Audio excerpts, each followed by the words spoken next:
नमस्कार मित्रों, स्वास्थ्य सूत्र में आपका स्वागत है। आज का वीडियो हमारा एनीमिया और मेल न्यूट्रिशन के ऊपर है। जैसा कि आप जानते हैं, एनीमिया यानी कि रक्त की कमी, खून की कमी और मेल न्यूट्रिशन यानी कुपोषण एक गंभीर समस्या है। ये समस्या भारत की नहीं, पूरी दुनिया की है और पूरी दुनिया में एनीमिया से और मेल न्यूट्रिशन से ग्रस्त अरबों लोग हैं।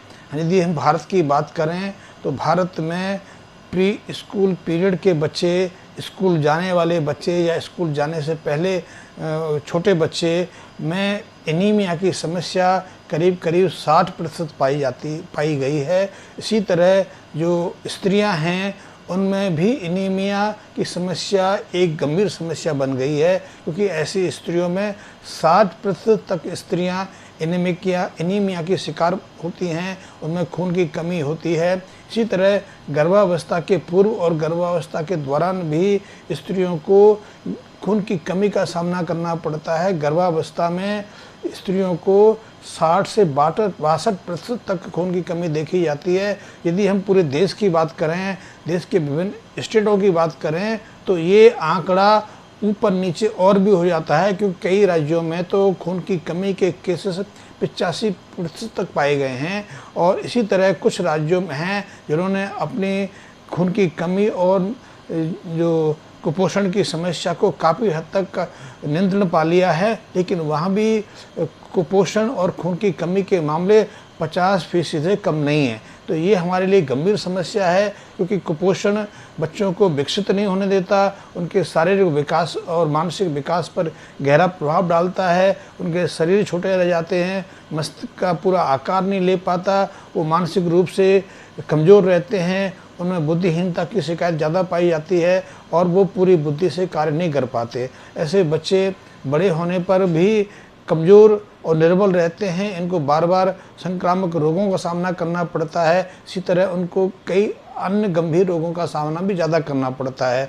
जिन लोगों में खून की कमी रहती है उनकी स्मरण शक्ति बहुत कम रहती है।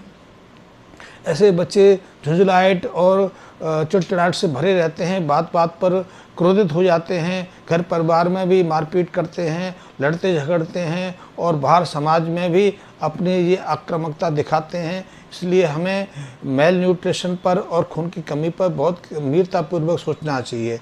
वैसे अभी तक कई अध्ययन हुए हैं और ना तो हम खून की कमी के बारे में ज़्यादा जानकारी ले पाए हैं, ना हमें कुपोषण के बारे में ज़्यादा जानकारी मिल पाई है। कुपोषण के साथ तो सीधा संबंध हमारे स्वास्थ्य विशेषज्ञ मानते हैं कि जिस आहार में पूरी तरह पर्याप्त पोषक पदार्थ नहीं रहते, पोषक तत्व नहीं रहते और ऐसे भोजन पर बच्चे आश्रित रहते हैं या माएँ आश्रित रहती हैं, तो उनमें कुपोषण की समस्या रहती है। लेकिन कई बार अच्छे खुशहाल परिवारों में भी या खुशहाल देशों में भी कुपोषण की समस्या देखने को मिलती है। इसी तरह उनमें खून की कमी भी देखने में आती है। तो इससे कुछ शंका होती है कि केवल अपोषित आहार या असंतुलित आहार ही इसके लिए जिम्मेदार नहीं है, इसके लिए कुछ और भी कारण जिम्मेदार रहते हैं। जैसे कि हम भारत में देखें तो भारत में बहुत सारे बच्चे डायरिया की शिकायत रहते हैं, जिन्हें दिन में 4-5 बार दस्त के लिए जाना पड़ता है, या जो कुछ वयस्क लोग हैं वो IBS के पीड़ित रहते हैं, या जिनको संग्रहणी और घृणी रोग रहता है, जिनको दिन में 10-12 बार तक शौच के लिए जाना पड़ता है, या जो कई ऐसे लोग हैं जिनको लीवर संबंधी कोई शिकायत रहती है, या जिनके आहार में लोहे की कमी है। लोहे की कमी से भी खून की कमी निर्मित होने लगती है और उनमें खून की कमी की समस्या पैदा हो जाती है। लेकिन जिन लोगों के को दस्त की समस्या रहती है, लीवर संबंधी समस्या रहती है, या जिनको गैस्ट्रोटाइटिस की समस्या रहती है, जिनके अंतड़ियों में सूजन रहती है, उनमें भी ये कुपोषण और खून की कमी की समस्या ज़्यादा देखी जाती हैं। तो खून की कमी का संबंध तो शरीर के सभी हिस्सों से है। मैं तो एक संक्षिप्त परिचय आपको दिया कि खून की कमी या कुपोषण से क्या क्या कॉम्प्लिकेशन हमारे शरीर में हो सकती हैं।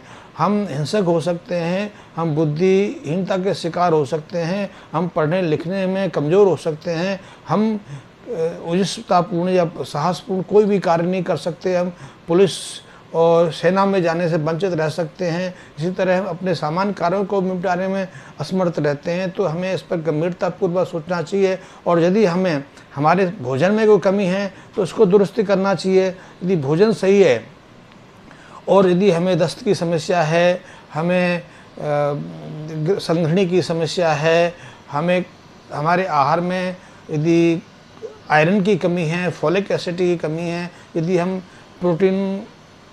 न्यूनतम प्रोटीन वाला आहार ले रहे हैं तो इनको हमें दुरुस्त करना चाहिए, ठीक करना चाहिए, ताकि हमारे शरीर में खून की निर्मित करने वाले पोषक तत्व पर्याप्त मात्रा में पहुंच सकें और शरीर के लिए आवश्यक जो पोषक पदार्थ हैं वो भी पर्याप्त मात्रा में पहुँचते रह सकें। इस तरह हम खून की कमी और कुपोषण की समस्या को कुछ हद तक दूर कर सकते हैं।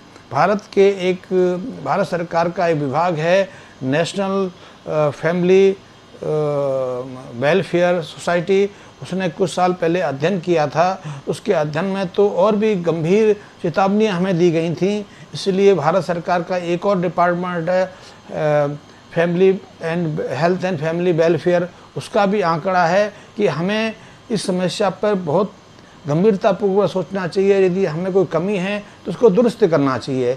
एक प्रोग्राम हमारे देश में नहीं पूरी दुनिया में भी चल रहा है, हमारे देश में भी चल रहा है। पिछले शायद 70 सालों से 60 सालों से भारत में चल रहा है एक समस्या। इसमें यूएन कुपोषण की समस्या को दूर करने के लिए या कहें खून की कमी की समस्या को दूर करने के लिए कुछ कार्यक्रम संचालित करती है। जैसे देखा होगा 1970 से हमारे देश के जो सरकारी स्कूल हैं उनमें दूध वितरित किया जाता था, बच्चों को दूध पिलाया जाता था। खैर वो ज़्यादा समस्या, वो जो प्रोग्राम है ज़्यादा कामयाब नहीं हो पाया, क्योंकि दूध बच्चों के पास तक ना पहुंचता था, बीच में ही गायब हो जाता था। लेकिन दूध आता था, विदेशों से दूध आता था, विदेश में खास करके ब्राज़ील से आता था, न्यूजीलैंड से आता था, अमेरिका से आता था। तो उस दूध के बारे में बाद में पता चला कि वो दूध खुद ही रोग युक्त है, खुद ही रोग का कारण है। लेकिन हम पीते रहे और पिलाते रहे, लेकिन हमारे यहाँ वो समस्या ख़त्म नहीं हुई बल्कि बढ़ी वो। इसलिए वो प्रोग्राम भी फेल रहा। आजकल भारत सरकार यूएनओ के माध्यम से या उसकी प्रेरणा से मिड डे मील का प्रोग्राम चलाती है, जिसके अंतर्गत सरकारी स्कूलों में या आंगनबाड़ी में छोटे बच्चों को, स्कूल स्तर के बच्चों को दोपहर का खाना वितरित किया जाता है। लेकिन उस वितरण के कारण भी भारत में कुपोषण और खून की समस्या यथावत है। इसको हमें दोबारा सोचना चाहिए कि भाई क्यों ऐसा है। अभी कुछ राज्यों ने तो दोपहर को बच्चों को अंडे तक वितरित करने शुरू कर दिए, लेकिन ये समस्या यथावत है। इसीलिए हम देखते हैं कि कुछ राज्य ऐसे हैं भारत के यहाँ खून की कमी और कुपोषण की समस्या न्यूनतम है, लेकिन कुछ ऐसे राज्य हैं जो पौष्टिक आहार की दृष्टि से देखें तो ज़्यादा सक्षम माने जाते हैं। जैसे अमेरिका में लोग जो मांस खाते हैं उनको ज़्यादा संपन्न और ज़्यादा पोषक सेवन करने वाले माना जाता है। लेकिन अमेरिका के बजाय हमारे देश में भी कुछ ऐसे राज्य हैं या मांसाहार तो 90% तक किया जाता है, 90% लोग मांसाहार करते हैं। लेकिन वहाँ खून की कमी के मामले भी सर्वाधिक हैं। जैसे कि हम उत्तर प्रदेश के पूर्वी क्षेत्र को देख लें, बिहार को देख लें, एमपी के कुछ क्षेत्रों को देख लें, बंगाल देख लें, तमिलनाडु देख लें, आंध्र प्रदेश देख लें, कर्नाटका देख लें या असम को देख लें, तो वहाँ बच्चे और गर्भवती माँओं में 90% तक खून की कमी के देखने को आती है। ऐसे कुपोषण के मामले में महाराष्ट्र, उत्तर प्रदेश और एमपी देश में सर्वाधिक अग्रणी राज्य हैं। यहाँ सर्वे से ज़्यादा कुपोषित बच्चे देखने में आते हैं। ऐसे बच्चों में 5 साल तक कुपोषण की गंभीर समस्या देखी गई है। और इन जिन स्थानों पर कुपोषण की समस्या देखी गई है वहाँ बच्चे मांसाहार का सेवन करते हैं, अंडे का प्रयोग करते हैं, क्योंकि घरों में मुर्गियाँ पालते हैं। और ऐसी तरह से मछलियों का भी वो या तो घर में उसका पालन करते हैं, आसपास के तालाबों से लेते हैं, लेकिन फिर भी उनमें कुपोषण की समस्या यथावत है। लेकिन इनके विपरीत कुछ ऐसे राज्य हैं हमारे देश में, जैसे अरुणाचल प्रदेश है, उत्तराखंड है, मेघालय है, या ऐसे 1-2 राज्य और भी हैं जिनमें ना तो खून की समस्या को देखने में मिलती है, ना कुपोषित बच्चे या कुपोषित माताएं देखने में आती हैं। और ऐसे ये राज्य ऐसे हैं वहाँ मांसाहार का भी प्रयोग होता है, लेकिन इन और राज्यों की तुलना में कम होता है, लेकिन वो प्राकृतिक आहार सेवन करते हैं। वहाँ सबसे बड़ी समस्या जो हमें देखने में आई, जो हमारे अध्ययन से पता चला, तो वहाँ हम अनाज लेते हैं, फसल करते हैं, उनमें न्यूनतम मात्रा में एक तो पेस्टिसाइड यूज होते हैं, उनमें केमिकल यूज होते हैं, खाद भी वहाँ न्यूनतम मात्रा में प्रयुक्त होती है, लेकिन वहाँ कुपोषण की समस्या नहीं है। वहाँ सामान्य पोषण के बावजूद भी वो ठीक ठाक रहते हैं। तो हम ये नहीं कह सकते कि मांसाहार प्रोटीन का या खून का एक पर्याप्त सोर्स हो सकता है। हम खून की कमी के लिए लौह और प्रोटीन आदि की सप्लाई हम प्राकृतिक आहार से सहजतापूर्वक कर सकते हैं। तो एक अध्ययन मेरा अपना अध्ययन है, जो मेरा अनुमान है, मेरा निष्कर्ष है कि यदि हम रसायन मुक्त आहार से मुक्ति पालें और यदि हम फल हैं, फलों को केमिकल से ना पकाएं, उनको प्राकृतिक प्रक्रिया से पकाएं, उनको रसायन मुक्त रखें, तो शायद हमें रक्त की कमी का और कुपोषण की समस्या का इतनी स्तर पर सामना नहीं करना पड़ेगा। यदि आप लोग खून की कमी से उबरना चाहते हैं, खून की कमी को दूर करना चाहते हैं या कुपोषण से बढ़ना चाहते हैं, तो आपको अपने आहार में एक परिवर्तन करना पड़ेगा। आपको उस आहार पर लौटना पड़ेगा जो आपके माता पिता पूर्वज 30-35 साल पहले प्रयोग करते थे। भारत में 30-35-40 साल पहले मोटे अनाज का खूब प्रयोग होता था। मोटे अनाज के साथ में फल सब्जियों का पर्याप्त मात्रा में प्रयोग किया जाता था, क्योंकि वहाँ तो एक बड़ा व्यापार नहीं था, ना सब्जियों के लिए था ना फलों के लिए था। तो फल ज़्यादा दूर तक भेजने संभव नहीं थे, तो वो लोग जो आसपास फल पैदा होते थे, सब्जियां उगती थी, उनका भरपूर मात्रा में वहाँ के लोग करते थे। तो उनमें पोषण की दृष्टि से देखें या खून की दृष्टि से देखें, आयरन की दृष्टि से देखें, तो उनको पर्याप्त पोषक तत्व मिल जाते थे। तो आप मेरे एक रिक्वेस्ट है कि आप अपने उस पूर्व आहार पर लौट के देखिए, आपकी दोनों समस्याएं दूर होने लगेंगी। ना तो आप में खून की कमी रहेगी, ना आप में पोषण संबंधी किसी कमी का सामना करना पड़ेगा। तो इसी तरह यदि आप खून की कमी को दूर करना चाहें तो एक संक्षिप्त सा प्रयोग कर सकते हैं। 20-25 ग्राम किशमिश, 15-16-18 मुनक्का लेके रात को उन्हें पानी में भिगो दें। मुनक्का और किशमिश भी ऐसी हों जो ऑर्गेनिक प्रक्रिया से तैयार की गई हों, उन्हें ना तो हाइब्रिड बीज से तैयार किया गया हो, ना उनको पैदा करने में ज़्यादा पेस्टिसाइड या खाद का प्रयोग किया गया हो। यदि आपको ऐसी चीज़ें मिलती हैं तो ऐसे किशमिश और मुनक्का से आपकी खून की कमी भी दूर हो सकती है और आप कुपोषण से भी बच सकते हैं। तो आप किशमिश और मुनक्का को रात को 1 गिलास दूध में भिगो दें। प्रातःकाल सबसे पहले प्रातःकाल खाली पेट इनको अच्छे से चबा के खा लें, उसके ऊपर वो पानी पी लें। इसके 1-1.5 घंटे के बाद आप 10 से 15 ग्राम या तो आंवले का चूर्ण पानी के साथ ले सकते हैं, या यदि आपको आधा कप आंवले का रस मिल सके, सुरस मिल सके, तो आप उसका सेवन कर सकते हैं। इसके दोनों के प्रयोग से आपके अंदर एक तो खून की कमी दूर होगी। आप देखेंगे 1-1.5 महीने के अंदर आपका 1 से 1.5 यूनिट खून बढ़ जाएगा। इसी तरह आप चाहें तो इनके साथ में आप अंजीर का प्रयोग कर सकते हैं। अंजीर को आप रात्रि को 1-2 अंजीर पानी में भिगो के सुबह प्रातःकाल खा सकते हैं, या आप अंजीर को दूध में भिगो के उबाल के दोनों तरीके से प्रयोग कर सकते हैं। ये भी आपके लिए बहुत अनुकूल रहेगी। अंजीर में खून बनाने के लिए आयरन की भरपूर मात्रा होती है। आयरन के साथ में उसमें और अन्य उपयोगी रसायन रहते हैं। उनमें काफ़ी मात्रा में विटामिन्स और खनिज तत्व भी रहते हैं। उनमें प्रोटीन के और इसको कहें कि आवश्यक अमीनो एसिड भी भरपूर मात्रा में रहते हैं। तो आप उसका प्रयोग भी कर सकते हैं। आप खजूर का सेवन कर सकते हैं, ये भी आपके लिए बहुत मूल्यवान साबित होंगे। इसी तरह आप खून की कमी या कुपोषण के लिए आप चाहें तो अंकुरित अनाज का प्रयोग कर सकते हैं। अंकुरित अनाज में आप मूंग की दाल ले सकते हैं, मूंगफली के दाने ले सकते हैं, आप गेहूं के दाने ले सकते हैं, चना ले सकते हैं, आप चाहें तो इसके साथ में ज्वार ले सकते हैं। तो आप मूठ ले सकते हैं, इन सबको आप जर्मेंट करके खा सकते हैं। ये आपके लिए खून की कमी दूर करने के लिए और कुपोषण से बचने के लिए एक बहुत चमत्कारिक दवा का काम करते हैं। इसलिए आप जौ को अंकुरित करके खा सकते हैं, जौ का पानी का सेवन कर सकते हैं। ये भी आपके लिए खून बढ़ाने वाला एक अनुपम और अद्वितीय एक दवा है। इसी तरह कुल्थी की दाल जो पहाड़ों में होती थी, अभी भी कई जगह उत्तराखंड या हिमाचल प्रदेश में, जम्मू तक ये प्रयोग की जाती है। कुल्थी की दाल में लोह की मात्रा बहुत ज़्यादा रहती है, कैल्शियम रहता है भरपूर मात्रा में, पोटासियम रहता है और कैल्शियम सेलेनियम बहुत मात्रा में रहता है। तो आप कुल्थी की दाल का प्रयोग कर सकते हैं, ये भी आपके लिए बहुत है। कुल्थ की दाल का एक और प्रयोग है कि यदि आप नियमित रूप से कुल्थी की दाल का प्रयोग करते हैं तो आपके शरीर के अंदर ना तो किडनी की समस्या पैदा होती है, ना किडनी में पथरी आदि की समस्या बनती है। तो आप कुल्थी का प्रयोग भी कर सकते हैं।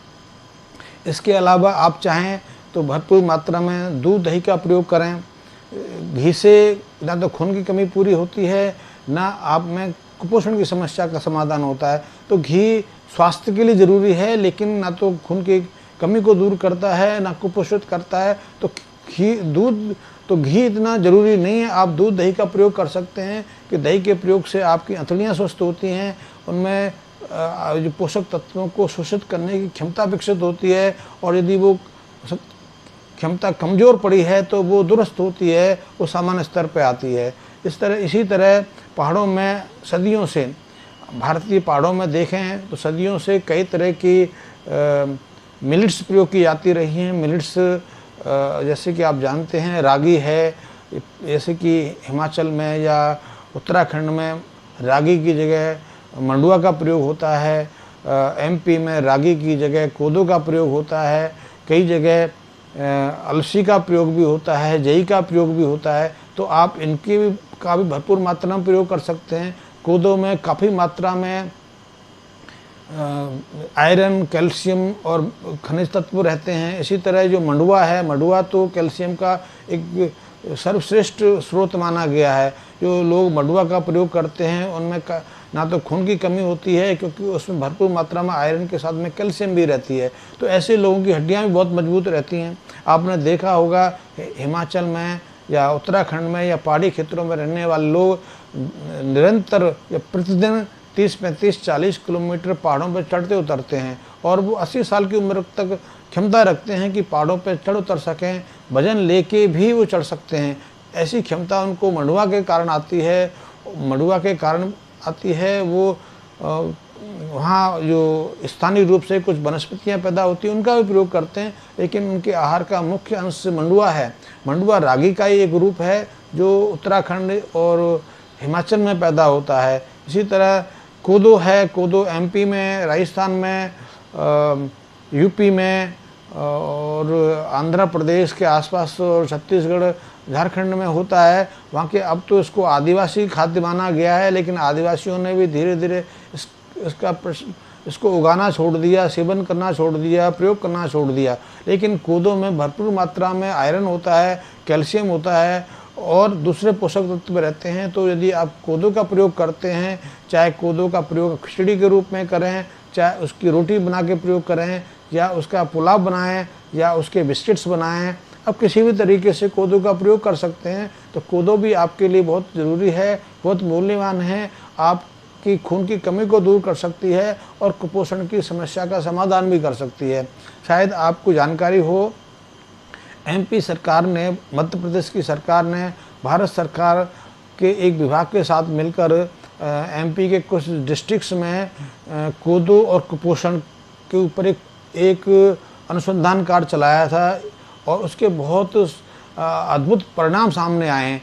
एमपी में कुछ डिस्ट्रिक्ट हैं जो कुपोषित से भारी मात्रा में पीड़ित रहते हैं। वहाँ बच्चों में कुपोषण की एक गंभीर समस्या देखी जाती थी, लेकिन पिछले 1.5, 2, 3 सालों से वहाँ पर बच्चों को नाश्ते में और दोपहर के खाने में जो उनको मिड डील वितरित किया जाता है उसमें कोदो का प्रयोग कराया गया। तो उन बच्चों में कुपोषण की समस्या चमत्कारिक रूप से दूर हुई, इसी तरह वहाँ जो स्थानीय लोग हैं कोदो का प्रयोग करते हैं, तो उनमें ना तो खून की कमी रहती है, न कुपोषण की समस्या देखी जाती है। वहाँ की स्त्रियाँ अब तो वैसे न्यूनतम मात्रा में प्रयोग करती हैं, लेकिन कुछ दशक पहले तक कोदो का भरपूर मात्रा में प्रयोग करती थी। तो वहाँ कभी ना तो खून की कमी की समस्या देखी जाती थी, ना उनमें कुपोषण की समस्या देखने को मिलती थी। वो स्वस्थ रहती थी, दीर्घ आयु रहती थी, निरोगी रहती थी। तो आप इन छोटे से प्रयोगों करके देखिए, ये आपके लिए अनुपम रहेंगे, अद्वितीय रहेंगे। और मैंने आपको पहले भी अपने वीडियो में कई बार कहा है कि मेरा स्वास्थ्य सूत्र एक मिशन है, एक मेरा प्रयास है कि हम भारत को स्वस्थ कैसे रखें। और भारत में हम और आप सब आते हैं, यदि हम रहेंगे, स्वस्थ रहेंगे, आप स्वस्थ रहेंगे, हमारे परिवार स्वस्थ रहेंगे, तो हम भारत को निरोगी बना सकते हैं। हम देखते हैं कि स्वास्थ्य पर हम कितना ज़्यादा अपनी आय का भाग खर्च करते हैं। यदि एक तरह से देखा जाए तो हम जीवन भर का 70% जो आय है केवल और केवल मात्र स्वास्थ्य पर खर्च करते हैं। क्योंकि अब तो पहले तो बच्चों घर में जन्म लेते थे, अब तो बच्चे को जन्म देने में आपको 1 से 1.5 लाख का खर्चा आ जाता है। अब ना तो जन्म सहज संभव हो पाया, इसी तरह मृत्यु कहीं भी घटित हो, लेकिन वो 50-60 हज़ार से लेकर लाख रुपए का खर्चा कर जाती है। अब अंतिम संस्कार या अंतिम भोज का खर्चा ज़्यादा नहीं होता। अब खर्चा होता है कि जो अंतिम सांस व्यक्ति, हमारे परिवार के लोग किसी अस्पताल में लेते हैं, तो अस्पताल उस अंतिम सांस की हमसे एक बड़ी रकम वसूल करते हैं, लाखों रुपए वसूल कर लेते हैं। तो यदि हम सचेत रहेंगे, हम जागृत रहेंगे, हम इस चीज़ को समझ के आगे बढ़ेंगे, तो कम से कम हम अपनों को, अपने बच्चों के लिए एक खुशहाल, एक संपन्न जीवन छोड़ सकते हैं। क्योंकि स्वास्थ्य हमारे लिए बहुत आवश्यक है। स्वास्थ्य के साथ हम जुड़े हैं, हमारा समाज जुड़ा है, हमारा देश जुड़ा है। तो आप और हम मिलकर इस स्वास्थ्य सूत्र के मिशन को आगे ले चल सकते हैं। आपको कोई जानकारी चाहिए, कोई विशेष वीडियो किसी विषय पर चाहिए, तो आप मेरे कमेंट्स बॉक्स में अपना मैसेज दे सकते हैं, आप अपने सुझाव दे सकते हैं। इसी के साथ वीडियो में समाप्त करता हूँ। धन्यवाद।